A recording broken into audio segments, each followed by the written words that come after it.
So hello everybody, this is Shivam Rajput back again with a new video on a video series of CS Energy for Sciences. So in this video, we are going to talk about Ekman spiral, Ekman transport, Ekman suction and pumping, and last we'll see gas and western intensification. Now this particular topic is very confusing as far as CSIR is concerned. So this particular topic is basically requested by our student called Sublakshmi Pandas. He is also enrolled on our website, that is earthoholicacademy.com. So have a look on this.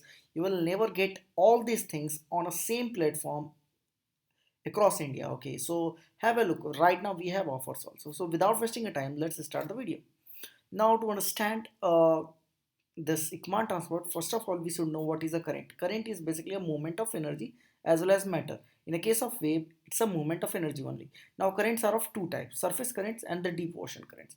Surface currents is basically because of movement of winds. This movement of winds create friction on the surface, and because of that friction the water drags in the direction of wind. Okay, in a case of deep ocean currents, it's all because of density difference, salinity difference. Okay, so here we can see that there is a friction between air sea interface, and in due to the wind, some of energy of wind is get transferred into the oceans, and that's why we have surface currents on the this thing oceans.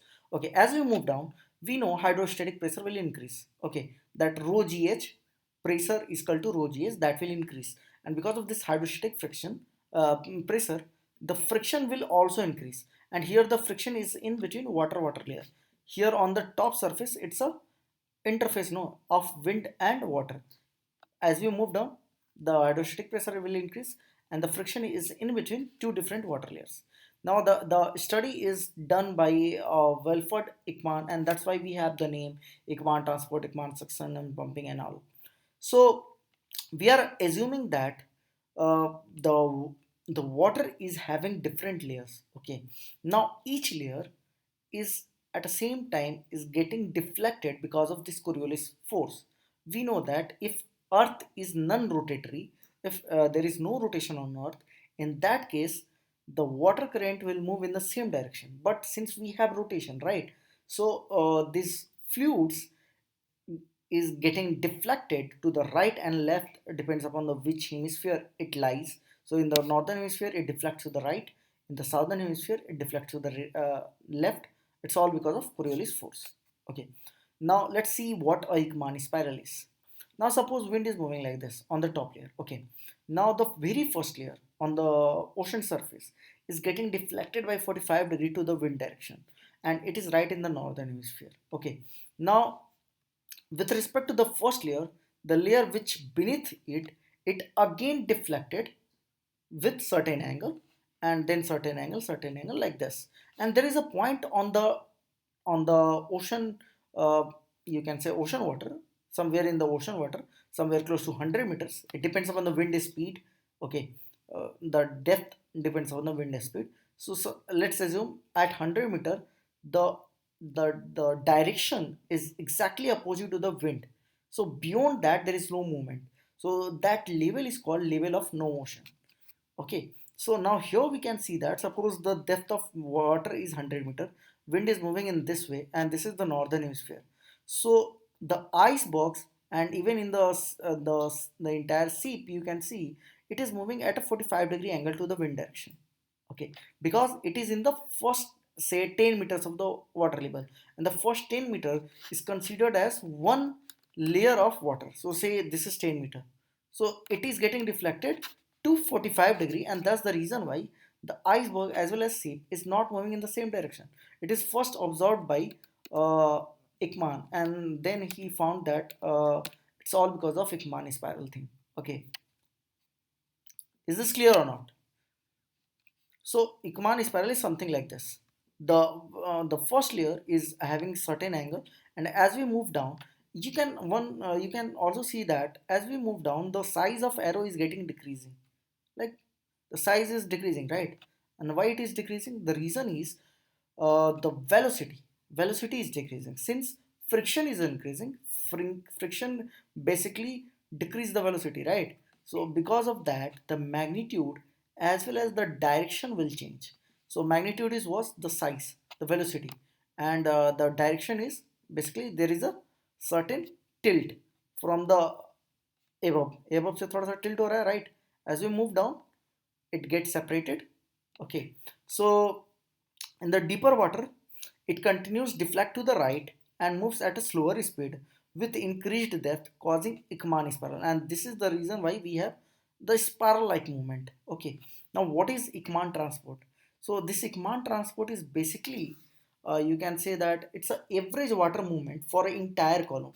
So if you take the vector sum of all this movement, you will get a 90-degree movement to the wind direction, and it is right in the northern hemisphere, and it is left in the southern hemisphere.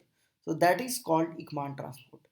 So suppose the ship is in the 100 meters, in top 100 meters. In that case, ship will move to the 90-degree of wind direction in the right side. Since it is in only in 10 meters, the submerged part of the ship is only in the 10 meters. That's why it is moving 45-degree to the wind direction. Okay, so it depends. Now think of it. Suppose you are putting a device, a very small device, which is having a length of say 2 meters. If you put into the calm water, at different depths you can see it is rotating in different direction. Why? Because of this, because of different magnitude and the direction of ocean currents. So here in 10 meters it is at 45-degree angle. Then as it moves down, it will get you can say deflected in this way, then this way, this way. So at different depths it get deflected in different direction because of this underwater currents. Are you getting my point? So this is concept of Ekman transport and Ekman spiral. Here also we can see that the net motion, the net transport is at 90-degree, and this is what, this is your Ekman spiral in different arrows. Here you can see that the small arrow is exactly 180-degree to the wind direction, and beyond that there is no movement at all. That is called level of no motion. It get deflected to the left in the transport is getting deflected to the left in the southern and right in the northern hemisphere. On the surface of ocean, it's varies in between 20 to 45-degree. Somewhere it is written as 40-degree also. So it depends upon the wind speed and the distance over which wind is moving for a long period of time. So if wind is moving for 10 meters only for a small period of time, then the deflection will be less. So greater the speed, greater the Coriolis force, and more the tilt. Okay. Now let's see another term called Ekman suction. So Ekman suction is related to upwelling. Just see, suction means what? Suck karna, right? So it is basically like you are like हम लोग coke पीते हैं through straw. We are basically sucking, right?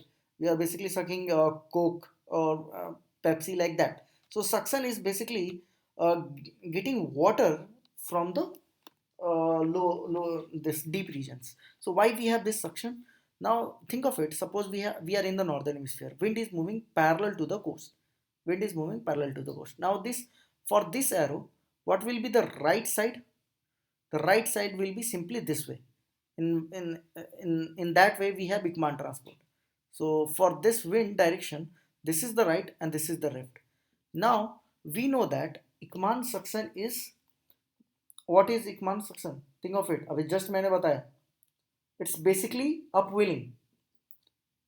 Are you getting my point? So Ekman suction is a component of Ekman transport that results in area of upwelling due to divergence of water. So here we can see that because of this Ekman transport, there is a divergence of water off the coast. Water is basically diverged off the coast, and that's the reason why the water from the subsurface will come to the surface. So it's basically concept of mass conservation. Any water displaced by the Ekman transport must be replenished. So here the water is transported by Ekman transport. Now to replenish this water, to basically, here we have lack of water, no. So to compensate the lackness of water, the water from the subsurface will come to the surface, and this is called Ekman suction. And then we have Ekman pumping. So like Ekman suction, in the case of Ekman pumping, again this Ekman pumping is a component of Ekman transport that results in the area of downwelling. Why we have downwelling?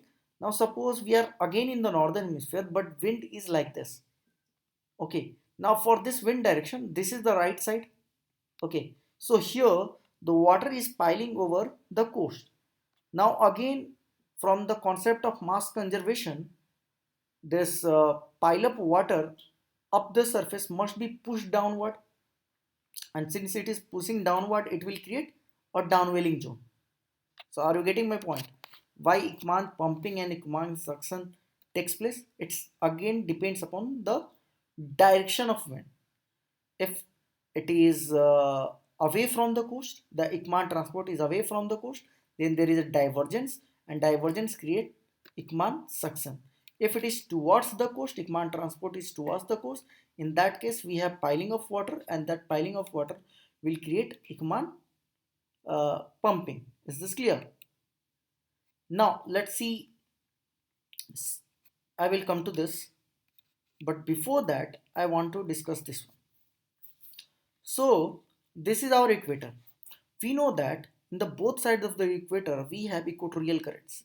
So this is Atlantic Ocean. So this is called North Atlantic Equatorial Current, and this is South Atlantic Equatorial Current. Now we know that the Ekman transport over here will act in which direction? So this is the southern hemisphere. So left will be this side.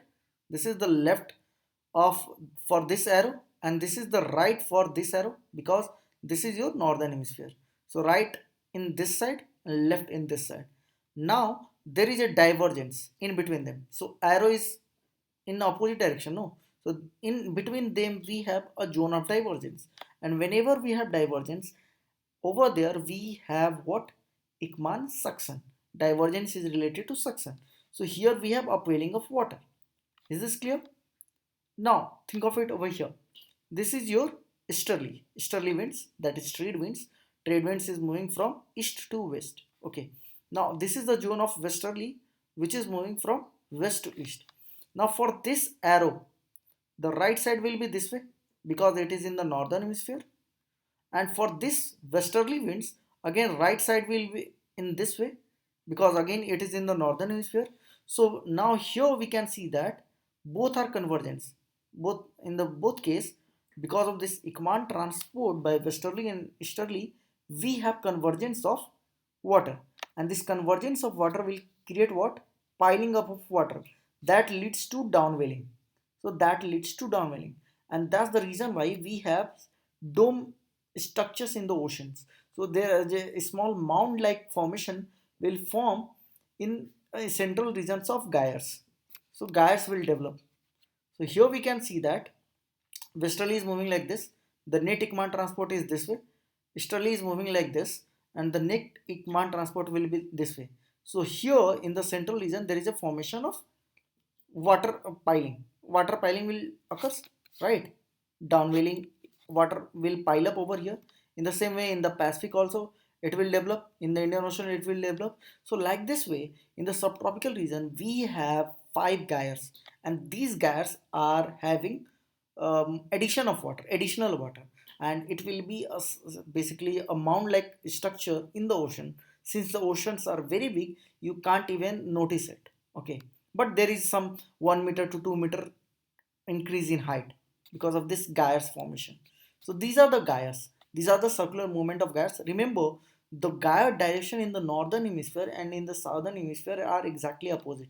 Here it is clockwise, while in the southern ocean it will anti-clockwise. Why it is anti-clockwise? Think of it. So for trade winds, this is the left side.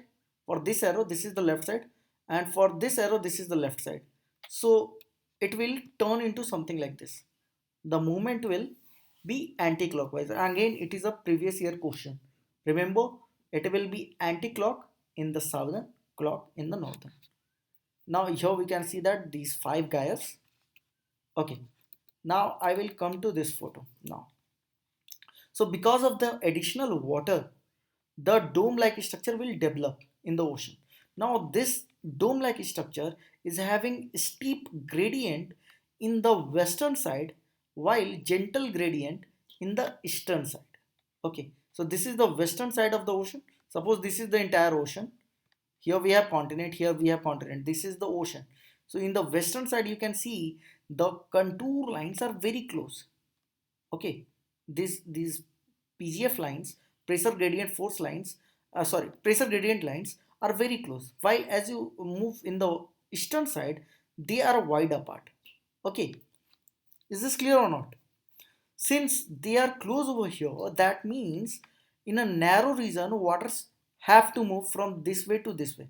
And that's why you can see most of the western currents, whether it is Gulf Stream or any other western current, it is always fast.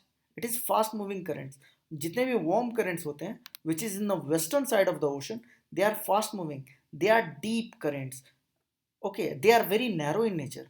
While in the eastern side, you can see the water is generally shallow. They are very wide in nature and they are slow moving currents. Okay, so these are warm currents over here. These are fast moving because the gradient is very steep. Here gradient is weak, and that's the reason why the water is a little bit shallow, slow relatively. Okay, so I will discuss this western intensification later. Now think of it, why we have this circular movement at all. क्यों है इसके लिए हम लोग को एक video देखना होगा. Let's see this animation.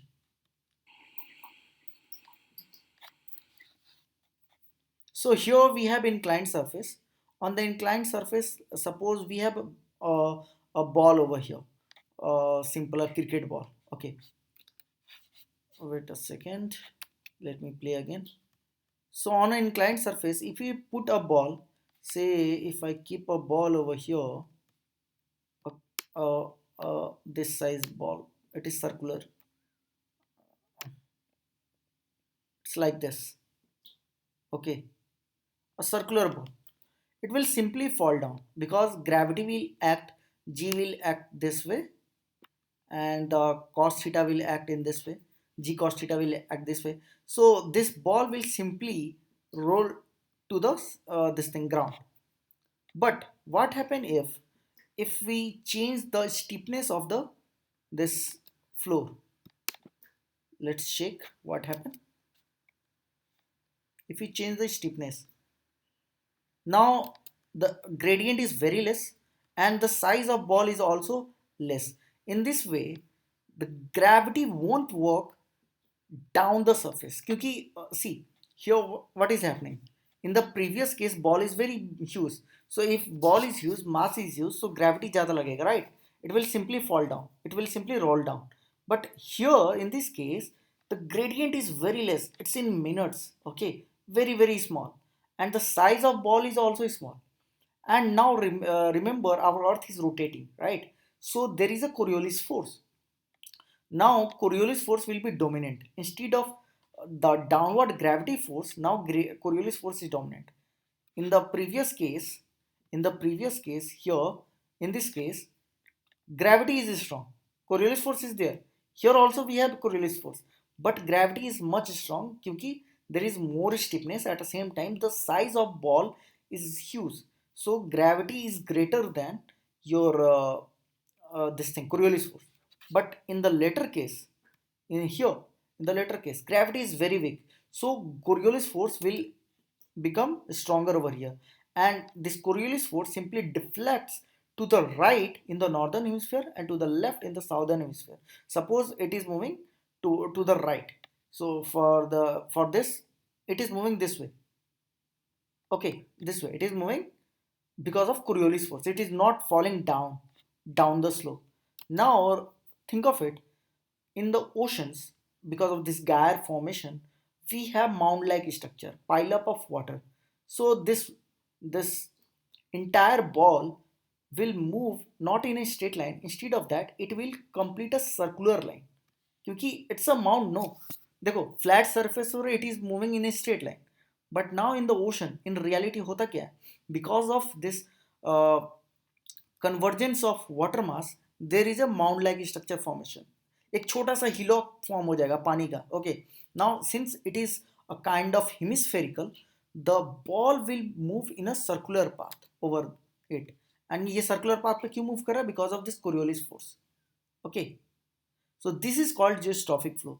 तुमने geostrophic flow पढ़ा होगा atmosphere में, where Coriolis force basically balanced by pressure gradient force. That is your geostrophic flow in the air, in the atmosphere. In the case of oceans, this geostrophic flow is basically when your pressure gradient force is much less, your gravity is much less than the Coriolis force. So the water will move in a circular path and it will be there in its own location.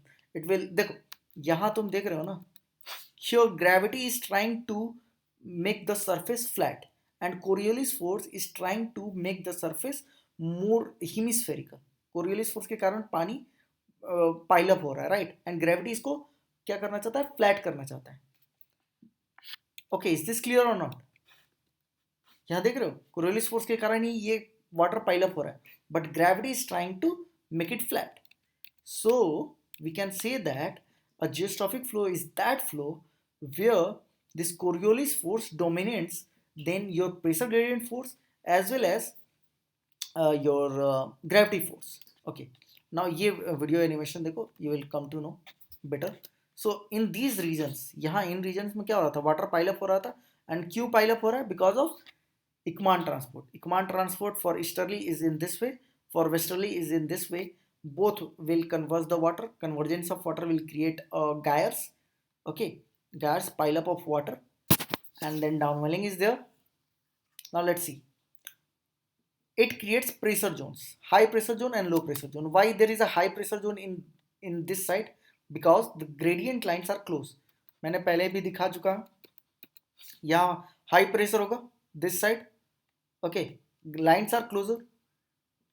Here they are wide apart, so pressure is relatively less. Let me play.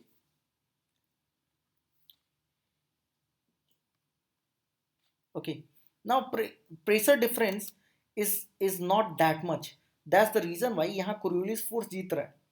अगर pressure gradient force ज़्यादा strong होता, पानी क्या होता, high से लो की ओर चला जाता, the water surface will become flat. But यहाँ water surface flat नहीं हो रहा है, right? It is still in the mound-like structure.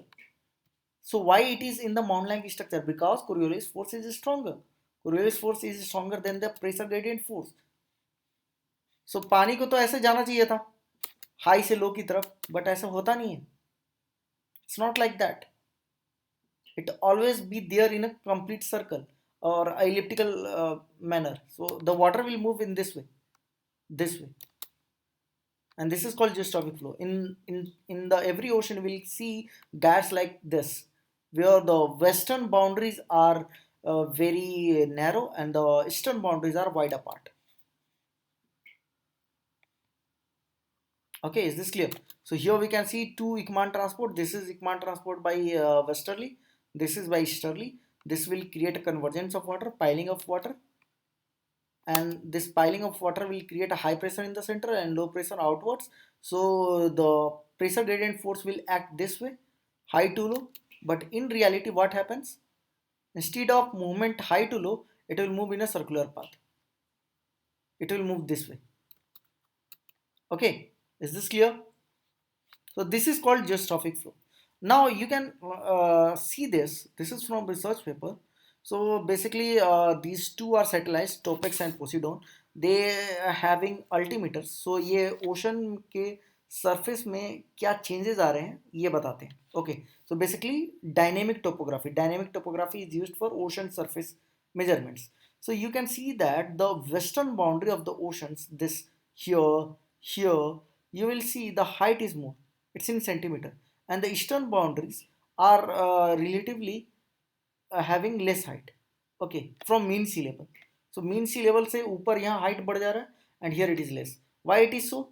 It's all because of, यहाँ हम लोग देखे थे अभी, western intensification. Western side में it is more leveled up. The height is like this, and as it moves towards the east, the height will decrease slightly. Okay, is this clear? Here also we can see that. So the water is moving in the circular path. Okay, this is called geostrophic flow lines. These are geostrophic flow lines. Okay, is this clear or not? Any doubt you have? If you have any doubt, please feel free to ask in the comment section. I will give the answer. Okay. Okay, chalo फिर. Now it is similar to this. देखो ऐसे देखो. Here we have western boundary currents. Okay. Now western boundary currents is similar to like अगर pipe के ऊपर if you put a finger, the speed will increase, right? So in the narrow region, the water has to move. So it will move at a faster speed. While here, it's a pipe without any finger. In this case, it has constant velocity. So it will move in a slower speed over here. क्योंकि बड़ा path है. Here the path is less. So the more and more water will come out, no? And that's the reason why the western boundary currents are deep. देख रहे हो? Deep. They are fast moving currents. Gulf Stream, a fast moving current. It's a deep current, a strong current. Okay, while the eastern boundary currents like Canary current, which is broad, shallow, and weak. Okay, is this clear? So here we can see that different gyres in different oceans. Here is the westerly, here is the easterly, and the Ekman transport will act in the same direction in both the cases. Now this pileup of water creates this thing also. देखो ऐसे इसको समझो. Here we have equatorial current. This is your Pacific equatorial current. This is South Pacific equatorial current. This is North Pacific equatorial current. Now both the currents will pile up water in the equatorial region. The previous case is for subtropicals. यहाँ subtropical होगा because this is easterly, this is westerly. In between them, this is the subtropical region. Now think of equatorial region, equator पर. Equator पर the water will basically transferred from this side to this side. Currents basically water को pile up कर देंगे ना यहाँ on the western side. Okay, now there are two ways in which water can move. ये जो Pacific का water है when it collides with the continent, it will turn this way and some of the water will turn this way. In the same way for the South Pacific, as the water hits the Australian coast, some of the water will turn this way, it becomes East Australian current, and some of the water will again return in the same direction. So this returning current is called equatorial counter current. Okay, now there are two reasons for that. One is convergence of these two currents. ये दोनों current के दो दो arm टूटेंगे. One arm will move this way and one arm will move this way because there is a continent, no? So the convergence of these two arms by South Pacific equatorial current and North Pacific equatorial current will turn into equatorial counter current. Now this equatorial counter current is basically a zone of you can say upwelling, because for this equatorial current uh, Ekman transport will act left. For this equatorial current it will act right. So there is a zone of upwelling in between them because there is a divergence. Both are in the opposite direction. Got it? Another reason is the pileup of water in the western side will sometimes become much stronger, so that the gravity controls Coriolis force. देखो क्यों gravity control कर रहा है Coriolis force को? In this case, gravity this Coriolis force is stronger. That's why we have these gyres. But at equator there is no gyre. Why there is no gyre? Because at equator Coriolis force is zero. So close to the equator also we have less Coriolis force, so very less Coriolis force. So what happened in this case? The entire water is piled up, but it never forms gyre over here. Here gravity wins. Here pressure gradient force wins, and that's the reason why it will move from high to low pressure zone. Are you getting my point? यहाँ photo में देखो. This is your geostrophic flow photo. In this case, Coriolis force wins. Okay, that's why it is forming a mound-like structure, and which is at 23 degree north and 23 degree south. Here Coriolis force is strong enough to form these mounds. But what about equator? At equator, the Coriolis force is zero. At equator it is zero. Close to the equator it is very less. So Coriolis force is not even there. So if the mound will form, it simply dissipates because gravity and pressure gradient force are much stronger. So it will move from high pressure to low pressure region. Okay, so basically it will create this equatorial counter current over here. Is this clear? Clear or not? Now here in this photo we can see that the western intensification is all because of Coriolis force change with changing latitude. Okay, now think of it.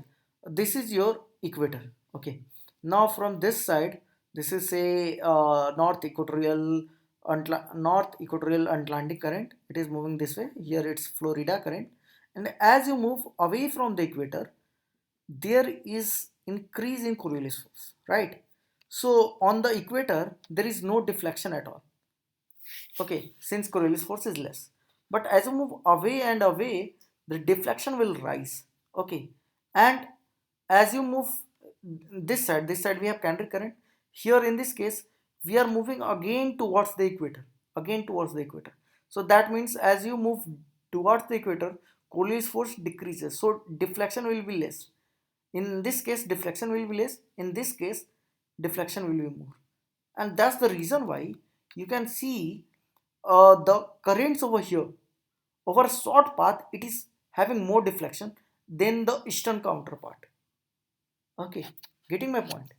So western intensification is because of this Coriolis force change with change in latitude. At the same time, western intensification is in the west side because earth is rotating from west to east. अगर अर्थ का rotation will change from east to west, we will get a eastern intensification. Okay, if earth rotates from east to west, everything will shift to the eastern side, so then the warm current will be in the eastern side. Okay, that is true. So that's the reason why you will get deep, very narrow, fast moving currents along the western side, and shallow, wide, slow moving currents along the eastern side. Okay, so like this you can see in different ocean same kind of behavior we have, and along the western side we have warm currents, along the eastern side we have cold currents. So why cold currents on the eastern side? Because these currents are coming from the higher latitude region. Why warm? Because these currents are moving from the lower latitude equatorial region, which is commonly a warm water regions. So that's it for the today. Hope you like the video. Please do like, uh, share, subscribe my channel, and this is my website. जाओ log in करो and enroll now, guys. Enroll now. Chalo फिर. That's it for the today. Good night.